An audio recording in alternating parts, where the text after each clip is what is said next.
Economic outlook upgraded. A small win in a card game that nobody wins in the long run. In the short run, yes, there are some countries or even the global economy seems to be winning, and that's being stated by the International Monetary Fund, which projects that the global economic growth will be higher than projected in April, which is good news, as at very least we won't be having, or it seems at very least, that we won't be having a global tariff war, specially created by the United States. And this projection, again, is a projection, is better than estimated some months ago, as for example, the Chinese and United States war seems to have softened, or at very least it's not incrementing as it was some months ago, while and this was not covered by the International Monetary Fund, but still the European Union and Japan have established some trade deals, let's call it deals, with the United States.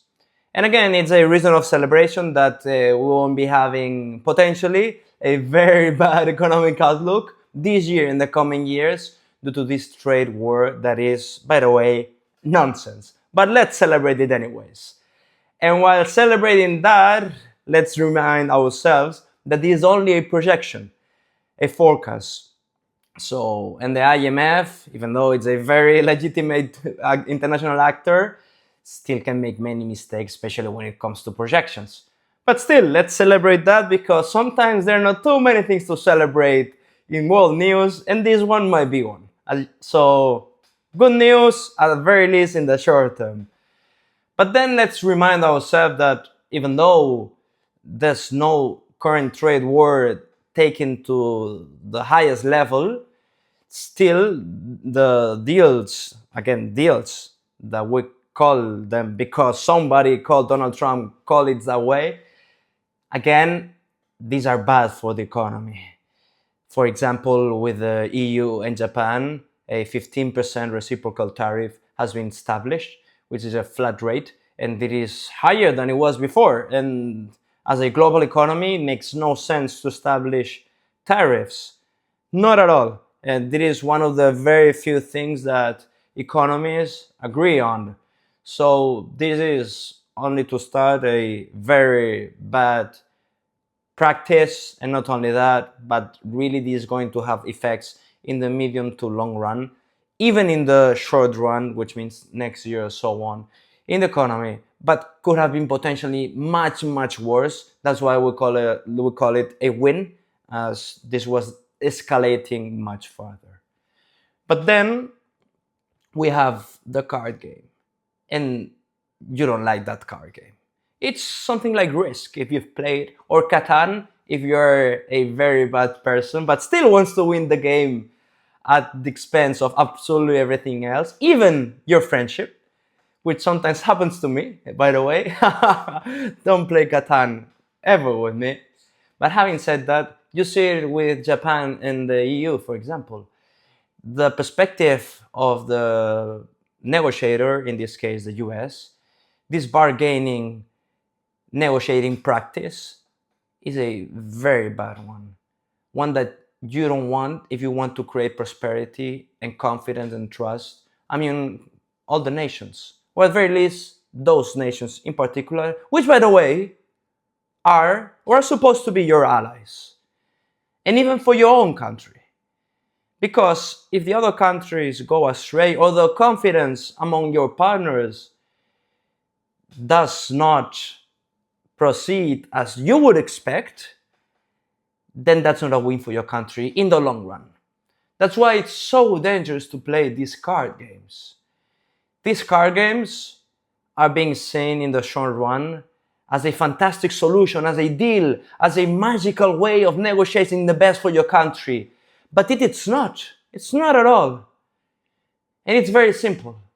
If you act as a bully because you have that bargaining, negotiating perspective, and you can do it because either you have many weapons, call it nuclear weapons or others, or you're a country with an economic perspective that is much higher than other regions, or your technology is much more developed in that specific field than others, you cannot play the bullying actor. Because in the long run, this erodes confidence and coalitions, which you will need for any kind of issue your own country will have in the short to long run, but especially because there are some issues, some challenges that humanity need to solve it together. And these need global cooperation. These need shared values. These need very legitimate institutions and actors that play fairly. And that prosperity is not a card game, but something that we all together, all humans, all nations, all businesses, all individuals need to look for. Because otherwise, you will be playing a card game, you will be playing Catan or whatever card game, you will win the battle, even you might win all the games that year, but next year or in the following ones, you will be completely devastated because you will have created distrust among humans and you won't be able to solve further economic challenges, further pandemics, climate change related issues, artificial intelligence, global regulations, and so on. Or even the most basic ones, because the ones that we're saying today, this tariff war, and now the so-called deals, these should be taken for granted because you wouldn't do that to your ally, which is the EU or Japan, or to yourself, because this will be bad for yourself in the medium to long run. So we need to be very careful with playing card games with such important matters. This is not the way forward if humanity wants to have a shared prosperity, or even if that country wants to have prosperity. Even for them, it's very bad in the long run. So please, no more card games. Let's play some empathy games, some long run games that, let's say, this potential threat is being solved not with the lens of the very, very short run, but with the lens of a shared prosperity, an abundant society, and above all, a society that has common values, that respect each other. Obviously, you need competitiveness, and obviously you won't share absolutely every single asset you have with all countries, even your allies, but at least have that. Don't play cards, and let's look for a prosperous society in the short and long run. Let's do it together, please. No more cards, unless it's Catan without me, because then you will have fun. If it's with me, I'm very sorry, but that would be a very bad game because I'm not a really good player. I hope you enjoyed this video.